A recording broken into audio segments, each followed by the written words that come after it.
Gracias, Maca. Hola, muy buenas tardes. La Maca ya me presentó, hizo una gran presentación, más de lo que merezco. Alejandra Pinto Enríquez, soy psicóloga clínica, trabajo acá en la unidad de memoria del Hospital Salvador y me dedico fundamentalmente al trabajo con personas cuidadoras de pacientes que han recibido algún diagnóstico de demencia acá en la unidad de memoria. El tema que me invitaron a conversar es un tema que habitualmente no siempre queremos hablar y que tiene que ver con las pérdidas, ¿no? Sabemos que los trastornos neurocognitivos mayores, producto del deterioro cognitivo y del impacto funcional, impactan en la vida cotidiana de los pacientes y se generan cambios psicológicos y conductuales que en ocasiones nos hacen desconocer un poco a la persona que tenemos enfrente y nos hacen extrañar algunas características de personalidad que antes estaban presentes y que dejan de estar. Por eso nos parece importante poder conversar sobre este duelo ambiguo que vamos a llamar, que tiene que ver con que el otro está, pero que ya no tiene las mismas condiciones ni las mismas características que tenía anteriormente, y vamos a poder ir conversando de cómo eso nos impacta, ¿no?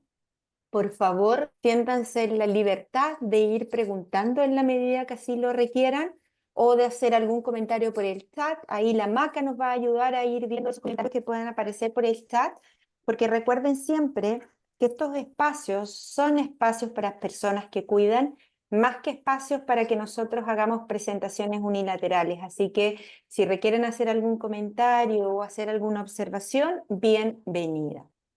Siempre que hablamos sobre esto que tiene que ver con los cuidadores, hablamos sobre la tarea de cuidar, ¿no? ¿Qué es cuidar finalmente? Vamos a decir que cuidar es ocuparse de una persona, de un animal o de una cosa, porque uno puede cuidar de distintas cosas, que requieren algún tipo de asistencia, que requieren algún tipo de atención, ¿cierto? El cuidar a otro nos impacta y nos conlleva y nos exige estar pendiente de las necesidades del otro para poder proporcionarles lo necesario para que el otro esté con una sensación de bienestar, de bien cuidado, ¿no? Tenemos entonces, cuando cuidamos a otro, que procuramos por la vigilancia de las atenciones necesarias para evitar además que el otro esté expuesto a alguna situación de riesgo, alguna situación de peligro, algo que le pueda provocar daño. Y siendo así, entendiendo que cuidar es estar a la disposición de un otro, velando porque el otro tenga satisfechas sus necesidades, vamos a decir que la persona cuidadora es aquella persona que pasa cierta cantidad de tiempo semanal al cuidado del otro. Y que en eso de estar al cuidado del otro, ¿cierto? Podemos identificar también distintos tipos de cuidadores. Vamos a considerar a un cuidador primario, que es aquella persona que atiende en primera instancia las necesidades físicas y emocionales de una persona con algún tipo de dependencia o algún tipo de enfermedad. En general en Chile, este país es asumido por el esposo, por la esposa o por hijos, y también hay otros que pueden ser más cercanos como familiares del paciente. El cuidador formal o profesional, que es otra distinción que se hace, es aquella persona que realiza un trabajo remunerado, o sea, que trabaja como cuidador y recibe una remuneración económica para realizar ese trabajo. Entonces, este profesional o este cuidador formal tiene una formación en cuidados, ¿cierto? Está a cargo de los cuidados de alguien y recibe una paga, recibe honorarios, una remuneración económica por la tarea de cuidar. Vamos a decir que el cuidador familiar se utiliza para describir a aquellas personas que habitualmente se encargan de apoyar en las actividades de la vida diaria básica de la persona que cuidan, que no pueden realizar además esa función por sí mismo. O sea, una persona con algún tipo de dependencia, en este caso con una enfermedad de Alzheimer, por ejemplo, o con otros tipos de demencia, requiere de la asistencia de un otro para realizar las actividades cotidianas de la vida. Producto de este deterioro cognitivo y del impacto funcional, esa persona, ese familiar, ¿cierto?, requiere apoyo para realizar las cosas que antes hacía de manera voluntaria y autónoma. Así como definimos entonces que el cuidador formal es aquel que cuida y que recibe una remuneración económica por cuidar, por el contrario, el cuidador informal es aquella persona que forma parte del entorno familiar y colabora en mayor o menor medida en la atención del enfermo y no recibe una remuneración económica.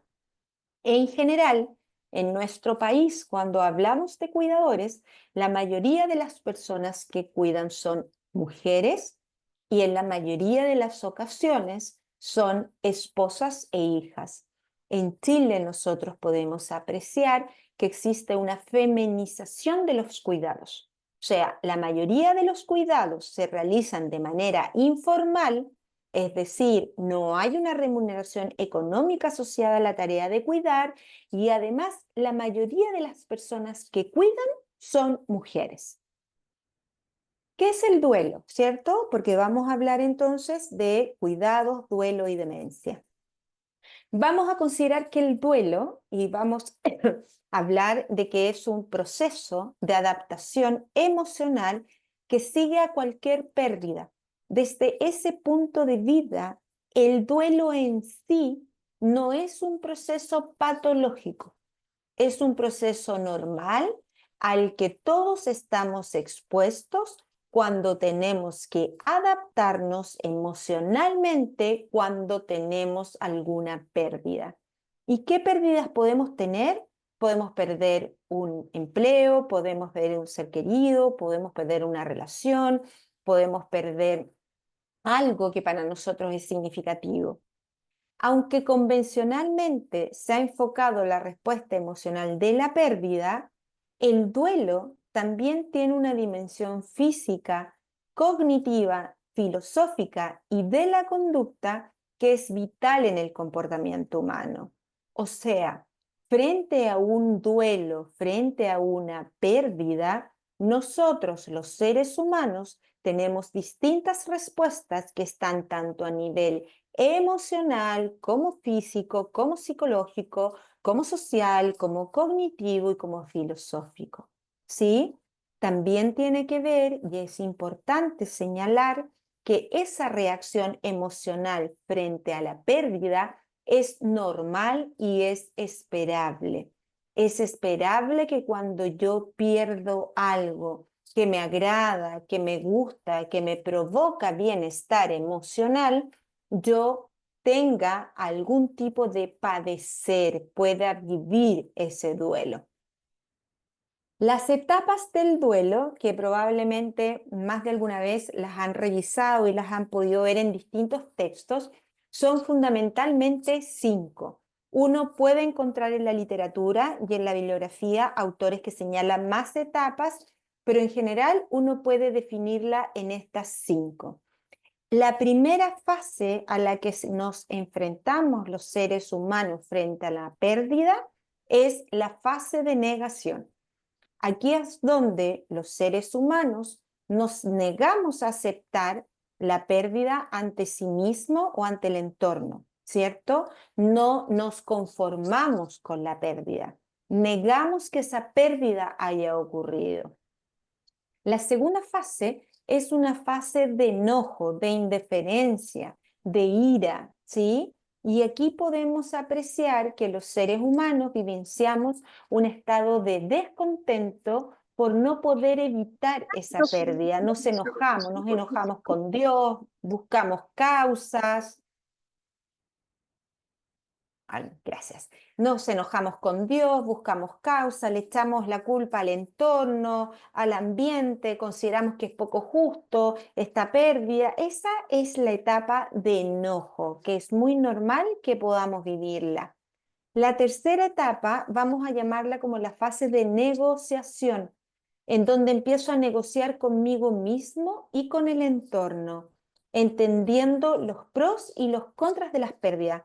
Aquí yo trato de buscar una solución a la pérdida a pesar de conocerse la imposibilidad de que yo me conforme completamente, pero empiezo a pensar en los pros y en los contras. Por ejemplo, si yo pierdo a un ser que amo de una enfermedad como el cáncer, cuando me entero del diagnóstico cáncer, entro en negación y digo, no, no puede ser eso. Voy a consultar con otro médico. Voy a pedir otra opinión. No puede ser que mi mamá tenga cáncer. Entonces me niego a creerlo. Después, ya cuando consulté a 3 médicos, los 3 médicos me dijeron que si es cáncer, viene la etapa de enojo. ¿Por qué a mi mamá? ¿Por qué le pasó esto? Si ella siempre fue una buena mujer, ¿por qué Dios es tan injusto? ¿Por qué no le pasa a la persona de al lado que ya está más vieja y que debiera morirse? Etcétera. Luego viene la fase de negociación, que es frente a este duelo y frente a esta pérdida, poder pensar, bueno que su cáncer fue no tan largo, que no terminó en una situación de dependencia severa, me hubiera gustado tenerla más tiempo en vida, pero en realidad no quería verla sufrir, ahora ya no tiene dolores, etc. Después de esa fase de negociación, viene la fase, perdón, me fui para adelante, viene la fase del dolor emocional, donde definitivamente recién en ese espacio puedo conectarme con la tristeza por la pérdida, esa tristeza profunda, ¿no? Que pueden además provocar ciertos episodios depresivos, pero que debieran ceder con el tiempo. Y la última etapa del duelo es la fase de aceptación, donde finalmente comprendo y entiendo que la pérdida era inevitable y que debo seguir mi vida. Entonces, esta etapa, la etapa de aceptación, supone un cambio de visión de la situación, siempre teniendo en cuenta que no es lo mismo aceptar que olvidar, que es fundamental cuando uno habla de duelo, porque en general cuando uno está hablando con alguien que estuvo frente a una situación de duelo, en muchas ocasiones la pregunta es, ¿cuándo ya no me va a doler? Y deben haber escuchado que muchas veces los psicólogos contestamos, no es que ya no duela, es que duele menos o duele distinto. Uno aprende a vivir con la falta, aprende a vivir con esa pérdida. No es que uno logre superar la pérdida de manera absoluta y nunca más duela o nunca más impacte, ¿sí? Uno aprende a vivir con ese dolor. ¿Por qué utilizamos este concepto de duelo ambiguo y por qué la importancia de hablarlo cuando estamos hablando de alguna persona que recibe un diagnóstico de un trastorno neurocognitivo mayor o demencia? El concepto de duelo ambiguo fue descrito por un terapeuta, Pauline Bros, por familias donde no había sido posible recuperar los cuerpos en guerra, ¿cierto?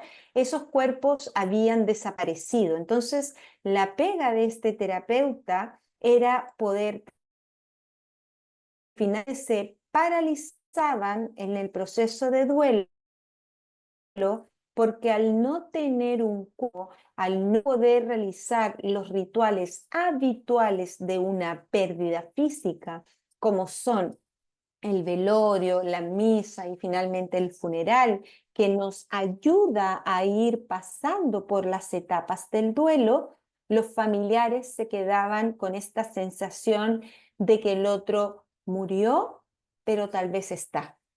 Como no encontraron el cuerpo, empiezan a aparecer fantasías de que a lo mejor en realidad no se murió, o va a aparecer después, o está hospitalizado en algún lugar, etc. Entonces, era la situación de encontrarse con esto ambiguo, donde había una declaración de muerte, pero no había un cuerpo. Por eso se le llama ambiguo.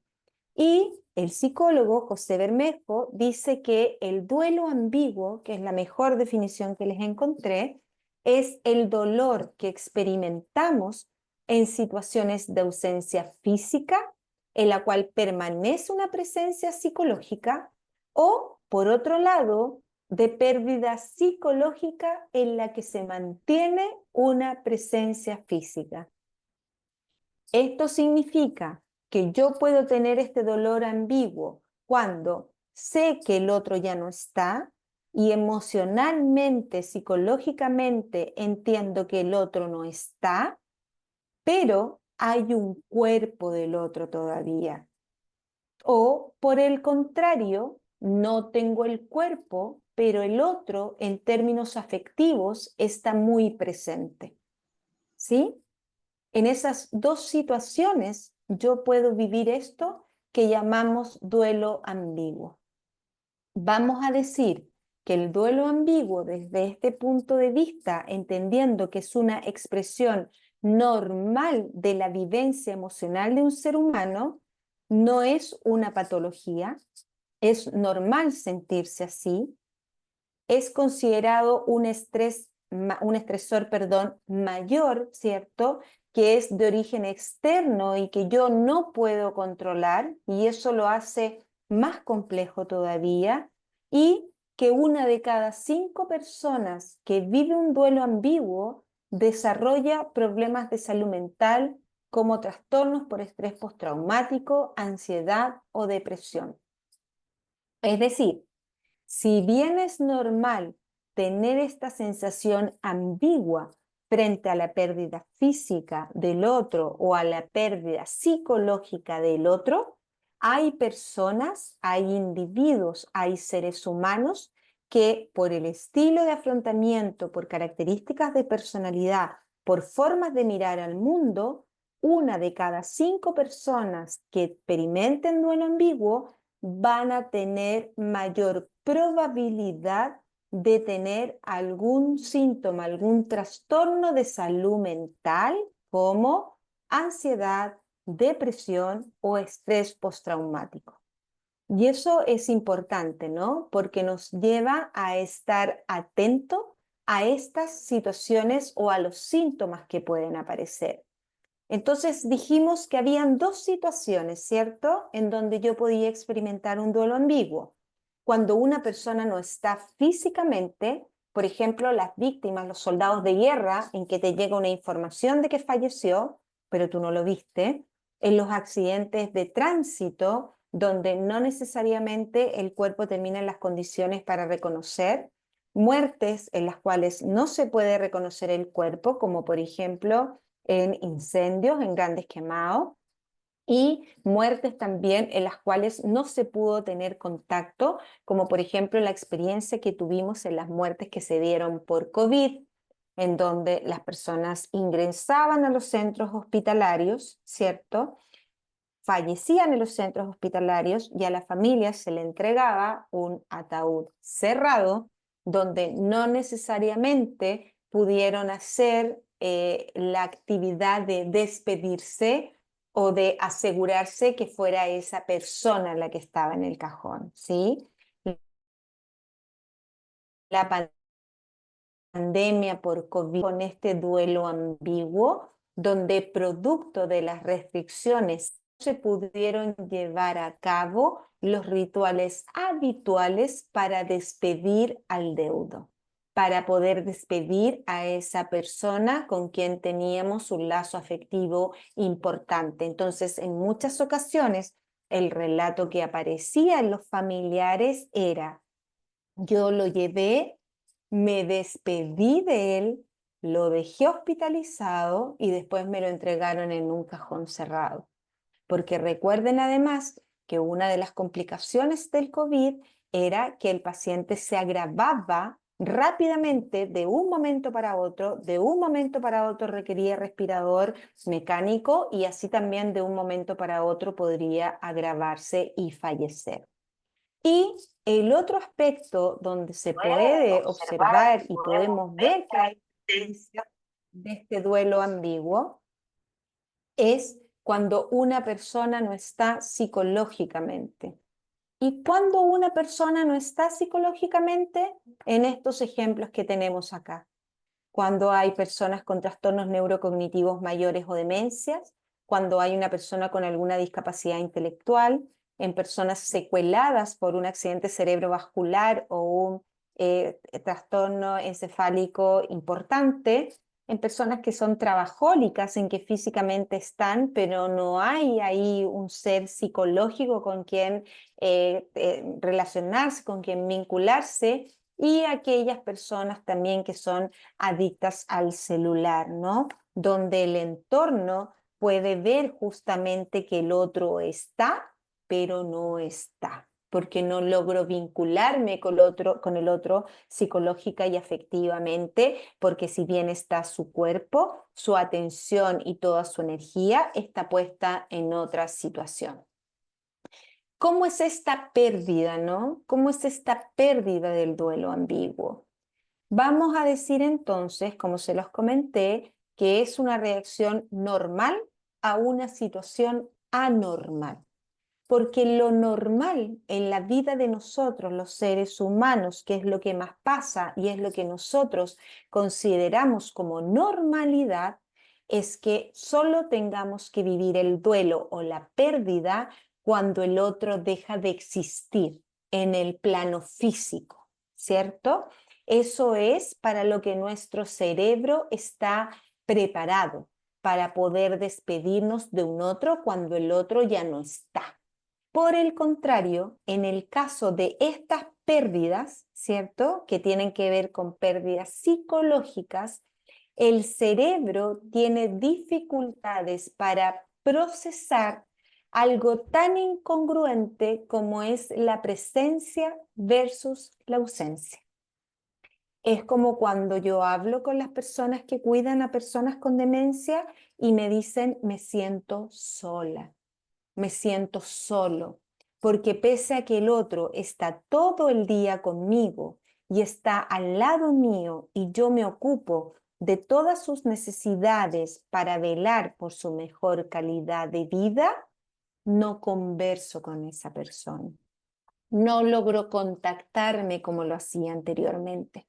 Entonces surge esta sensación de soledad y al cerebro le cuesta mucho procesar cómo es posible que estando el otro no esté. Y eso genera desborde emocional, genera frustración, genera tristeza, genera angustia. ¿Sí? ¿Por qué? Porque no hay un cierre en la relación. La relación es como si siguiera todo igual, pero en lo real ya todo es distinto. Uno puede sentir emociones similares a la pérdida de este apego. No es raro que uno escuche a cuidadores de personas con demencia sintiendo que en realidad lo cuidan, pero ya no está. Y pueden verbalizarlo de esa manera, señalando, mira, en realidad yo estoy con él, pero él ya no es el mismo que era. Ya no conversamos de las cosas que conversábamos antes. Entonces hay una pérdida y hay emociones asociadas a esa pérdida, emociones que tienen que ver con estas 5 etapas del duelo que revisamos, ¿sí? También es un duelo ver cómo la persona con la que hemos compartido durante tantos años, en el caso de una demencia, empieza a perder habilidades, capacidades, empieza a cambiar su forma de ser y de relacionarse con el entorno. Y eso hace que nosotros también la miremos de manera distinta. Le pasa mucho a los hijos con los padres donde sienten el cambio de roles, ¿no? Antes era mi mamá la que me cuidaba y ahora por el contrario, yo soy como la mamá de mi mamá. E incluso en muchas ocasiones cuando ella me nombra mamá, ¿sí? Ese tipo de cambios, ese tipo de personal, eso de que el cerebro tenga que acostumbrarse a esta nueva relación, puede generar un duelo ambiguo. Y en muchas ocasiones también se vive un duelo ambiguo cuando alguien decide institucionalizar a una persona con demencia para que sea ese hogar el que brinde los cuidados necesarios. La ausencia psicológica. ¿Por qué nos duele tanto la ausencia psicológica del otro? ¿Por qué necesitamos que el otro nos mire, que el otro nos escuche, que el otro nos ame? ¿Sí? A diferencia del duelo por el fallecimiento de alguien, la pérdida psicológica la podemos describir como una desvinculación. Y eso es doloroso porque hay algo del vínculo que perdemos. Y cuando perdemos algo del vínculo, perdemos algo nuestro en esa pérdida también. Cuando hay ausencia psicológica, no hay un cierre en la relación. La relación sigue. Lo que cambia es el apego con la persona, pero uno tiene los recuerdos, tiene la experiencia y tiene la vivencia de lo que era. Entonces uno está dispuesto a vivir justamente las emociones asociadas a la pérdida por ese apego. Esta sensación de que la persona sigue ahí, pero yo me siento vincularmente distinto en la relación. No puedo mirarla o no puedo mirarlo como lo hacía antes. Aquello que me provocaba admiración en el otro y que me hacía amarlo, que me hacía valorarlo, ya no está presente. Y eso implica una desvinculación emocional, implica trabajar en el desapego, implica para nosotros como seres humanos aprender a relacionarnos de manera distinta con esa persona. Y eso puede ser doloroso y también puede ser complejo.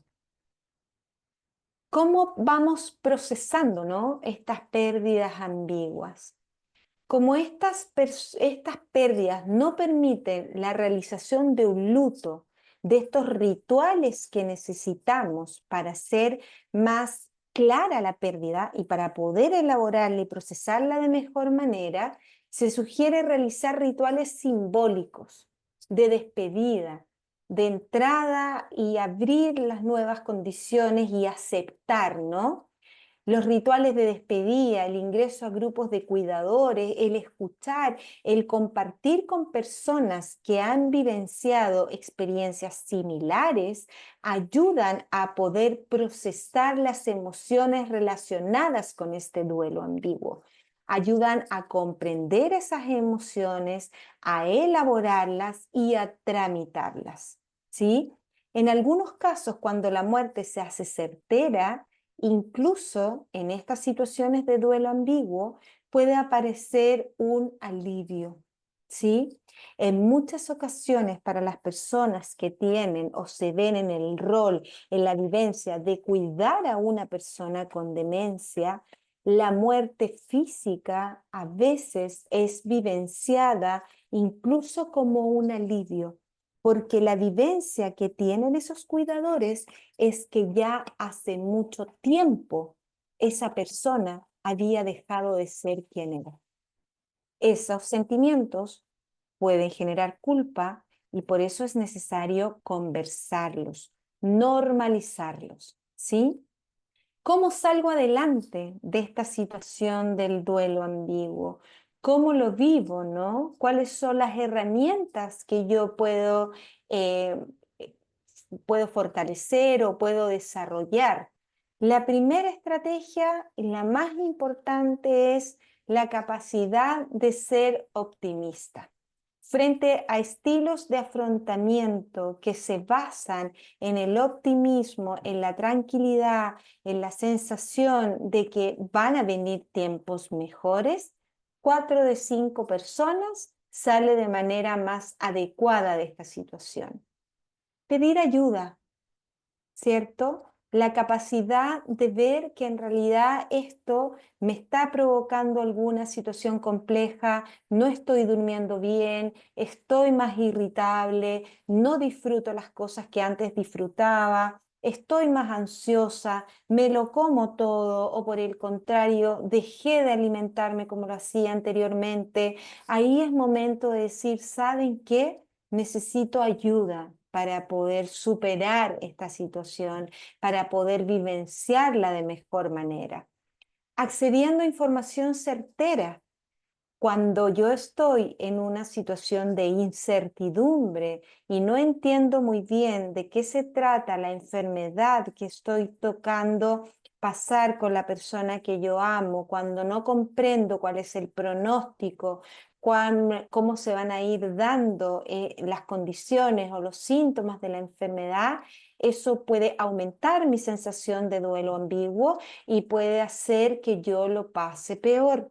Por lo tanto, la psicoeducación, buscar información respecto de las características de la enfermedad que tiene el otro y buscar también cuáles son las características y las condiciones del duelo, buscar información si es normal que yo me sienta de esa manera, si es esperable que yo tenga estos sentimientos relacionados con querer escapar, con querer abandonar, va a ayudar a manejar mejor la situación.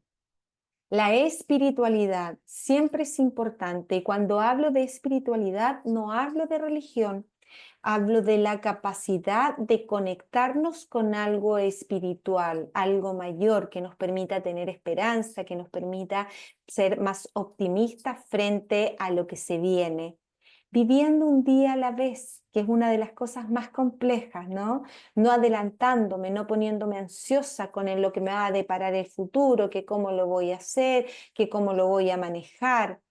Sintiendo los sentimientos, no escapando de ellos, es fundamental la capacidad de poder reconocer y expresar las emociones asociadas a la tarea de cuidar de un otro y las sensaciones de pérdidas emocionales y de desborde que yo tengo respecto de eso.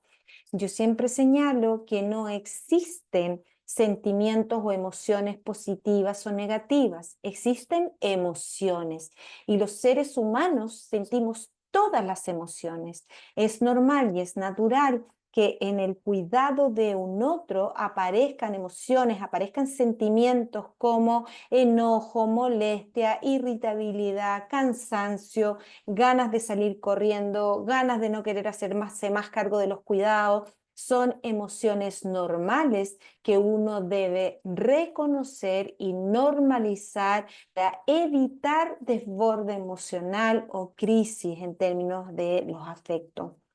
Identificando que uno es más que quien vive el duelo. O sea, uno no solo tiene este ámbito y este espacio y este aspecto, sino que uno tiene otros roles en la vida. O sea, además de madre, puedo ser esposa, puedo ser hija, puedo ser trabajadora, puedo ser amiga, puedo ser dueña de casa, puedo ser compañera, para tener la visión clara que no son todos los ámbitos los que están determinados, perdón, por esta situación que me está tocando vivir. Entonces, me pasa esto que es puntual, que es ahora, que lo estoy viviendo, pero esto que me está ocurriendo ahora no determina mi existencia. ¿Sí? Sin lugar a dudas, en las relaciones humanas, que era lo que les comentaba, ¿no? ¿Cómo supero una pérdida? Bueno, las pérdidas se elaboran, se trabajan, se van caminando en conjunto. No es que uno simplemente se olvide del otro cuando hay una situación de pérdida, sino que uno aprende a vivir. Y así como uno aprende a vivir con la pérdida física de un otro frente a la muerte, la idea es que también uno aprenda a vivir con las condiciones o con las características de personalidad distintas que trae, por ejemplo, los trastornos neurocognitivos mayores o la demencia. Con esto comentarles entonces que si bien es importante y es necesario considerar que los trastornos neurocognitivos pueden ser comprendidos como enfermedades de pérdidas constantes y de duelos que se tornan frecuentes. Uno puede aprender a vivir con esos duelos y con esas pérdidas, resignificando la tarea de cuidar y elaborando el rol que yo tengo en el cuidado y cómo me manejo con esa pérdida. Para eso es fundamental el reconocimiento y la expresión de emociones y liberarnos de esta idea absurda de que existen sentimientos positivos y sentimientos negativos y que reconocer que estoy cansada y que tengo que salir corriendo de la situación de cuidar no es apropiada. Son sentimientos válidos, todos son válidos. Todos los que les toca estar a cargo de una persona con algún tipo de dependencia tienen el derecho de poder sentirse sobrepasados, sobrecargados y tener emociones asociadas con ese sentimiento. El duelo ambiguo que provoca estar al cuidado de una persona con demencia es un sentimiento normal, es un proceso normal en donde el cerebro debe aprender a que el otro está físicamente, pero ya no tiene las mismas características ni las mismas condiciones, y eso me invita, me interpela y me obliga a aprender a relacionarme de una manera distinta.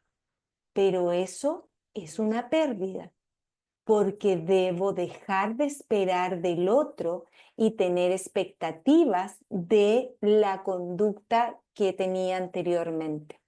Debo aprender a vivir con esa pérdida de cómo eran las relaciones antes del diagnóstico. Eso es lo que yo quería presentarles y dejo el espacio abierto para que podamos conversar.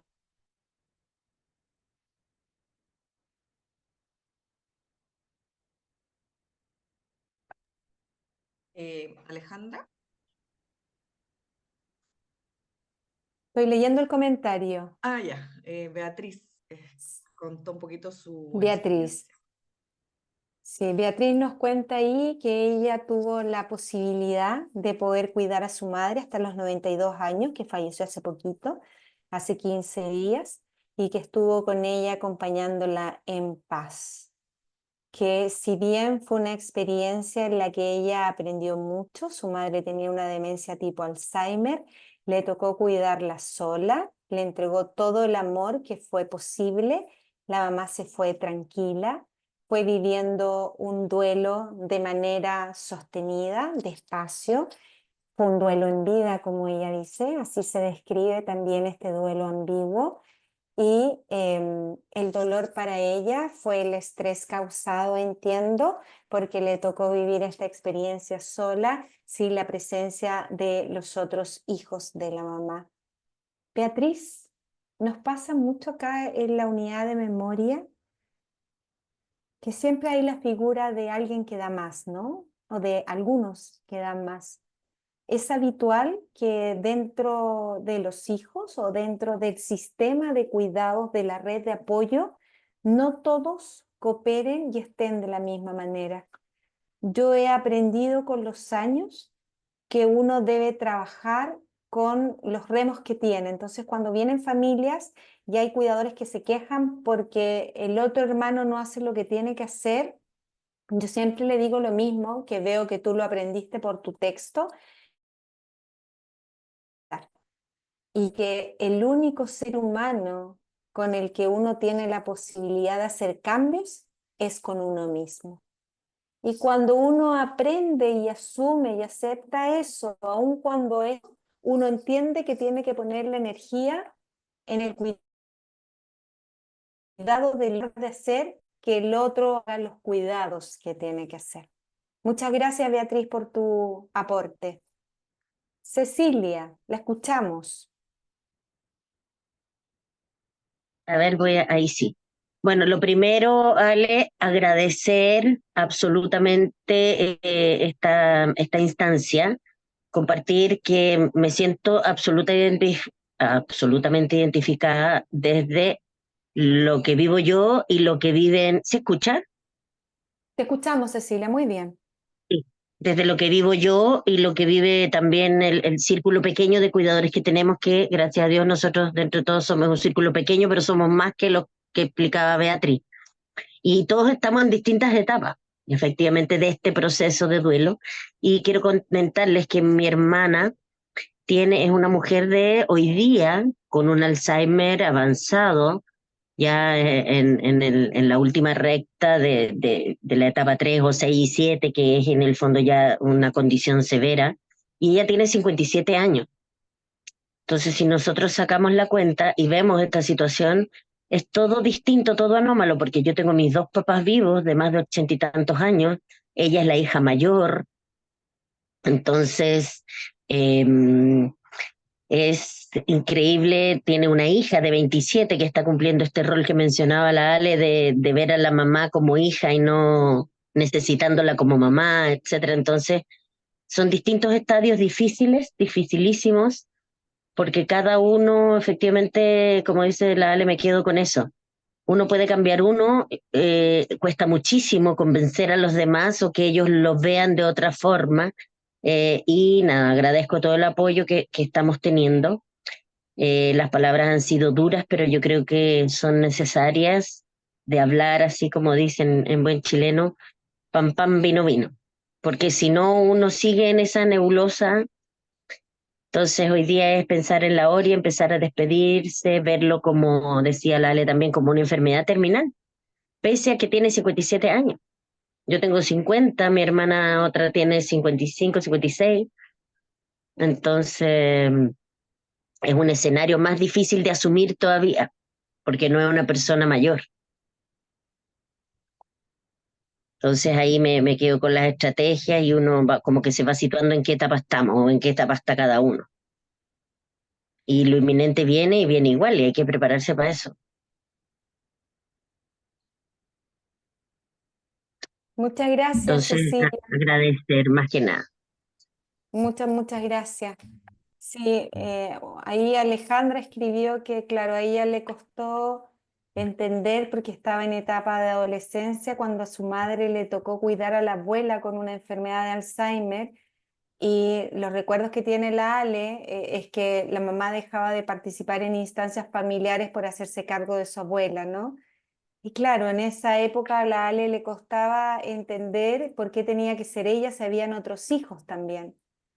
Y a veces nos pasa, ¿no? Que nos toca estar en ese lugar y tenemos que hacerlo. ¿Me escuchan? Sí, se escucha, Ale. Ya. Qué bueno, si estaba ahí toda en Sí, silencio. te escucho. La Betty dice que a ella pensaba que le iba a costar cuidar a sus dos viejitos, su tía de 97 años con Alzheimer y su esposo con síndrome parkinsoniano en su última etapa. Grande Betty, haces una gran labor, una gran tarea cuidando. Siempre es complejo, uno tiene la idea de que se devuelve la mano, ¿no? Como que esto de que la vida es circular es tan real. Cuando a uno le toca hacerse cargo de sus padres, como que uno tiene esa evidencia certera de que uno parte y es cuidado por los padres y después en la medida que los años pasan, a uno le toca relevar a los padres en ese rol de cuidado y le toca cuidar a uno, ¿no? Doraima dice, estoy cuidando a mi mamá de 88 años, lleva ya un año en que va al baño entre 15 y 24 horas, veces al día. Compleja situación, Doraima. Sí, le pasa a las personas cuando tienen algún trastorno neurocognitivo que olvidan haber ido al baño y siempre quieren ir muchas veces. Difícil distanciar esa ida. Doraima, pero veo que estás ahí tratando de generar estrategias. A veces cuando no miran la puerta del baño funciona. Entonces como que uno tiene que mantenerlo en otro espacio que no tenga una visión directa al baño. Prueba con eso, a ver si te sirve. Luisa, manito levantada, te escuchamos. Hola, hola grupo, ¿cómo están? Hola, Luis. Sí, tan cierto todo lo que mencionas. Eh, es un duelo. Es un duelo que en la medida que uno va aprendiendo eh, a pasarlo, a, a ser, de pasar de ser la hija, pasar a ser la mamá de la persona que cuidas, también te vas reencontrando con la niña que requiere el cuidado de la mamá, pero que ahora también está siendo parte de esa mamá que requiere ese cuidado. Y cuando vas avanzando y vas entendiendo que con la estrategia que ustedes nos dan claramente, eh, esto va ayudando a que no sea tan triste, te vayas preparando de mejor forma. Así como lo mencionas tú, que fue tan difícil en pandemia poder generar estos duelos porque no pudiste ver a la persona, y es lo que me pasó a mí con mi papá, que falleció en pandemia. Con mi mami pudo ser diferente, pudo ser, eh, puedo ser vista desde otra forma. Y cuando tú compartes, cuando tú lo mencionas con el del lado, con quien está pasando lo mismo que Mm. tú, la, la partida de la mamá después se hace más llevadera. Es cierto que uno no tiene que en la medida de lo posible, aprender, aprender de esta enfermedad, tomar conocimiento, leer de las condiciones, de los procesos que va a ir avanzando. Y eso también te ayuda a tener una claridad para poder seguir en el funcionamiento de ella. Y a eso más es como lo que uno que ha pasado por este proceso, decirle a todos los demás eh, personas que están en el grupo que, que no decaigan, que sigan, que la Ale, la Isidora, el grupo de la unidad de memoria, es quien nos da la fortaleza para poder entender el proceso de cuidado y avanzar. Entonces, es eso, es cuidar, es no pensar en quién te puede ayudar de tus familiares, porque cada uno tiene su vida en su momento. Hay cierto que hay que también uno decir, oye, de verdad hoy día estoy cansada. Eh, Date 5 minutos para respirar, aunque pero es para no hacer sobrecarga y para estar en buen manejo de todas las situaciones. Así que me encanta seguir participando. Me gusta seguir eh, desde desde mi vivencia, aportar lo que yo pueda y abrazarlos a todos, porque cada uno es valioso en la labor que hacen. Gracias, Luisa. Muchísimas gracias. Las pérdidas siempre son complejas, ¿no? Enfrentarnos a la pérdida emocional de alguien significativo es doloroso. Sí, y en general la sugerencia siempre es no temerle al duelo, ¿no? No temerle a estas emociones, no temerle al desborde emocional que puede provocar una pérdida. Estos desbordes emocionales son normales y son naturales.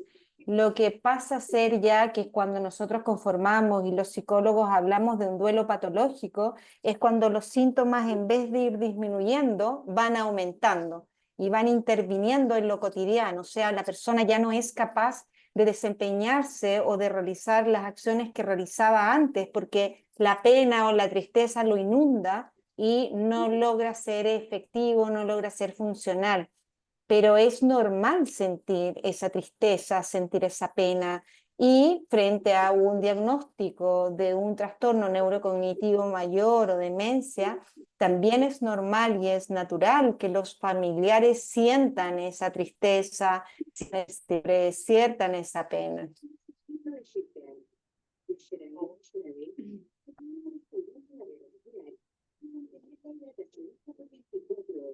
Roxana, no sé si quieres hacer algún comentario.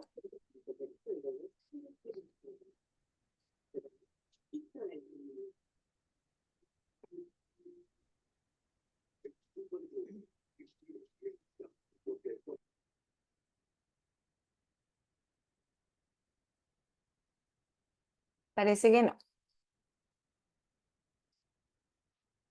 La Pilar nos comenta ahí en el chat sobre, claro, las terapias, ¿no? Que hay cuando, a ver, dice, de haberlo sabido antes, yo tuve la pérdida que tenía metástasis cerebral, que las quimios las consumió muy rápido, duró apenas 3 meses. Después, creo que no es recomendable esas terapias.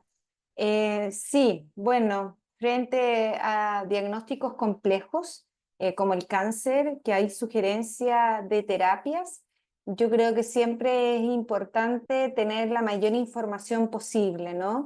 Poder conversar con los médicos sobre cuál es el pronóstico, en cuánto mejora la calidad de vida haciendo las terapias, qué tan invasivo es el proceso, cómo va a ser la calidad de vida de esa persona con quimioterapia. Y eso es bueno no solo para las personas que reciben un diagnóstico de cáncer, ¿no? Yo creo que son conversaciones que uno debiera tener de manera habitual con las familias y poder hacer declaraciones y poder conversar, irnos de cómo nos gustaría irnos, si es que tengo alguna dificultad, si es que tengo un cáncer diagnosticado, no sé, a los 70 años, ¿estoy dispuesta a hacerme quimioterapia o ya a los 70 años siento que ya cumplí y en realidad voy a vivir el último tiempo que me quede tranquila, voy a comer lo que quiera comer, voy a ir donde quiera ir? Son conversaciones que en general en nuestra cultura occidental no se dan, pero que debieran darse, ¿no? Porque finalmente la única certeza que existe cuando nacemos es que nos vamos a morir. Y de la única certeza que existe, poco hablamos.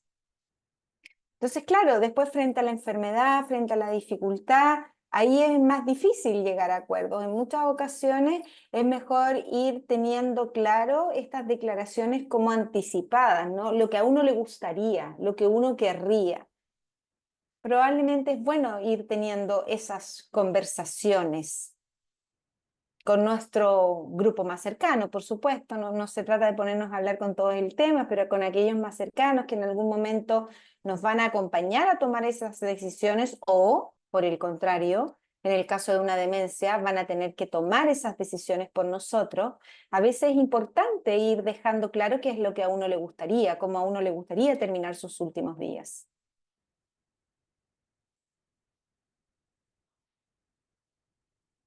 Eso, no veo más comentarios. Sé que es un tema que siempre nos deja pensando, nos deja más bien para adentro, más que con ganas de hablar mucho, ¿no? Pero yo soy una convencida que aun cuando sean temas que nos dejan reflexivos y nos dejan pensando, son temas necesarios de conversar, son cosas a las que tenemos que enfrentar. El duelo, los procesos de duelo, el duelo ambiguo que genera esta situación de tener que vivir con una persona con demencia, son situaciones comunes a todas las personas que cuidan y desde ese punto de vista es bueno conversarlo, es bueno visibilizarlo y es maravilloso normalizarlo para que no sintamos que algo malo pasa con nosotros. Clau, manito levantada, te escuchamos. Hola, buenas tardes. Mira, escuchándolas a todas, en realidad también el proceso de la muerte antes del acompañamiento que yo estoy haciendo con mi hermana es algo que ha sido como una constante en mi vida, como una pasión, un poco entender este proceso.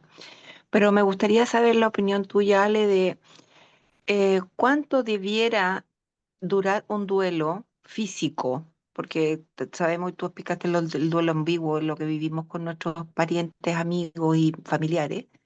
Em, Mm. ¿Cuánto debiera durar un duelo, por ejemplo, si se me muere mi mamá, así emocionalmente, y cuándo pasa a ser así como patológico y tiene que ser súper ultra tratado? Esa es una pregunta. Y la otra es, tú que me mueves bastante en este tema, que manejas perfectamente todo, ¿te atreves a vivir cercanamente un duelo ambiguo y después un duelo físico, y tú que tienes el manejo del conocimiento, ¿cómo lo vive una persona que tiene el manejo full del conocimiento y que además trabaja en eso? Ahí están mis dos preguntas. Em, el duelo patológico, Claudia, se considera que es cuando han pasado 6 meses de la pérdida física, de la pérdida real de un ser querido y la sintomatología aguda no merma, no remite. O sea, sigo igual de ansiosa, sigo igual de triste, llanto fácil, trastornos del sueño, trastornos alimenticios, trastornos del ánimo. O sea, esa pena inicial de la pérdida, de la desesperación, debiera ir cediendo con el tiempo. Si esos síntomas no ceden y han pasado 6 meses de la pérdida de alguien significativo para mí y yo sigo igual de mal o peor, yo ya debiera estar frente a una situación de alarma, de alerta y debiera consultar a un médico psiquiatra. ¿Sí?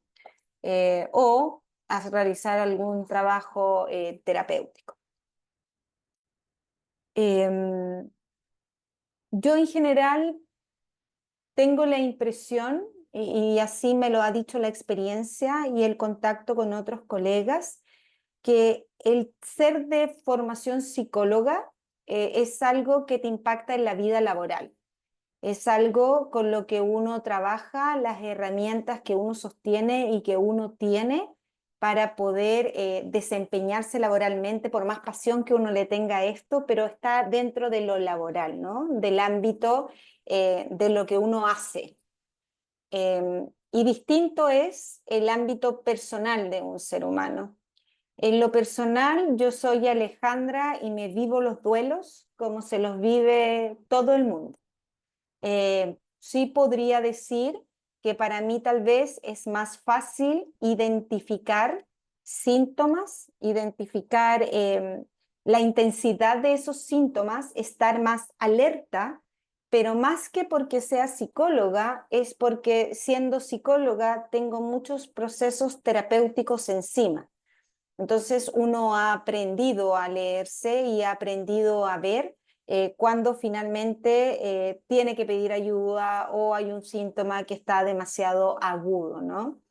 Pero creo fielmente que los procesos de duelo son absolutamente personales y que siendo así, la vivencia del duelo es tan individual y personal que no importa la formación profesional que tengas, sino que esa vivencia del duelo está relacionada con otras variables que son las mismas variables para todo el mundo.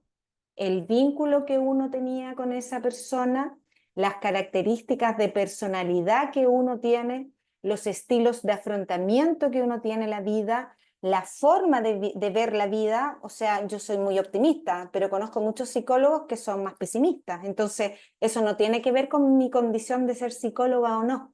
Entonces, creo que la forma de vivir un duelo tiene que ver con características propias de personalidad, con condiciones, con experiencias previas, con valores, con espiritualidad, con el cómo te enfrentas, etc. Esa es mi respuesta, Clau. Pero sí, los 6 meses es categórico. Si a los 6 meses de una pérdida física significativa los síntomas no aminoran y por el contrario los síntomas continúan igual o peor, uno debiera consultar porque podría estar frente a lo que los psicólogos llamamos un duelo patológico. Y si después de 2 años uno no consigue hablar de su ser amado perdido sin caer en llanto y sin desestabilizarse y entrar a un desborde emocional, obviamente también es una situación a revisar. Eso.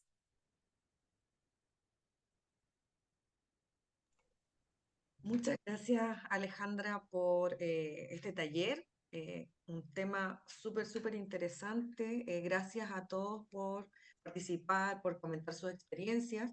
Les comento que quienes ingresaron su número al chat o su correo, yo tomé nota y les voy a enviar la información. el taller pasado lamentablemente tuvimos un problema técnico con la grabación, pero sí envié el PDF, ¿ya? Y bueno, dejar los invitados para el próximo taller, que es, recuerden, siempre los primeros jueves de cada mes. El próximo taller es el jueves 5 de diciembre, va a estar a cargo de José Lema, él es psicólogo de Jero, y va a ver el tema como de cómo enfrentar las fiestas de fin de año con personas con demencia. Así que también va a estar bien interesante. Estoy viendo ahí un poquito más de correos y voy a tratar de eh, agregarlos a todos. Así que muchas gracias pues, a todos por su participación y especialmente a Alejandra por darnos cátedra en estos temas tan interesantes y tan relevantes. Muchísimas gracias a todos por la asistencia, por los comentarios, por enriquecernos mutuamente, por hacer comunidad y hacer comunidad en torno a lo que implica cuidar, a lo que implica hacernos cargo de personas que requieren nuestra asistencia, que requieren nuestro apoyo. No tengan temor en reconocer y aceptar sus emociones. Busquen espacios protegidos para expresarlas. No siempre los seres humanos saben escuchar. Busquen a aquel ser humano que engancha, que escucha, que acoge y que no critica, porque cuando uno está cansada y uno quiere expresar que el otro no es lo que era y que pese a que estoy, porque lo cuido, porque hay un vínculo, porque tengo una responsabilidad, porque tengo un compromiso, me cansa y me saca de mis casillas igual y me dan ganas de salir corriendo, uno tiene derecho a decirlo. Así que busquen a alguien que solo escuche, no que diga nada. Si cuando uno tiene esas emociones, uno necesita que lo escuchen. En esa escucha activa está la validación emocional, porque uno no necesita ser juzgado, uno solo necesita ser escuchado. Un besito enorme, que tengan una linda tarde y nos vemos el próximo mes con el taller que nos va a dar, donde nos ayuda justamente a etapas de fiestas con personas con demencias, que a veces puede ser complejo. Un besito.